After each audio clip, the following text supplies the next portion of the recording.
Լավ, Պավլիկյաններին ինչ են անում արաբները։ Արա ասում են, էս ինչ լավն է, սկսում են ռուսերեն ասած по полной программе օգտագործել։ օգտագործել։ Այն հռոմեական կայսրության եւ մեր սահմանի վրա կանգնես, հայկական իշխանությունը վсё պրծավ արդեն։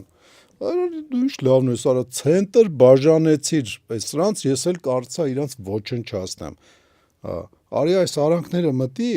այս բանը ինչ ուզում ես տարածք տվեցին, քաղաք տվեցին, նույնիսկ փոքրիկ sense դու քո գործն արա, ու ինչ էր անում, ում դեմ էր պայքարում, հետաքրքիր է էլի, ասենք կաթողիկոսի դեմ սկզբից պայքարը սկսած, բանը Պավլիկյան շարժումը, ում դեմ էր պայքարում, հայ իշխանների առաջի հերթին եւ ամրացրած մանաստիրների, ոնց կլինի մանաստիր,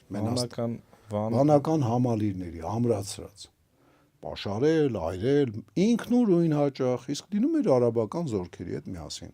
ու թե սահմանից են կողմ հայկական ասենք իշխանություններ էին եւ հայկական ասենք վանական համալիրներ էին, թե այս կողմ, դուս իր համար մեկ էր, որտեղ կռվի հայ իշխանների դեմ այդ Պավլիկյան շարժումը, որտեղ ոչնչացնի հայկական եկեղեցին։ Բայց ասեմ շատ լայն տարածում է ստացել ընդհանուր Բյուզանդիայի չէ, հռոմեական կայսրության տարածքում էլ մինչև նույնիսկ հարավային Ֆրանսիա հասել են։ Այդ գաղափարները դրանից հետո ընդվզումներ է տարբեր եղել, տարբեր կրոնական շարժումներ են հետքեր շատ է թողել, մետաստազների տեսքով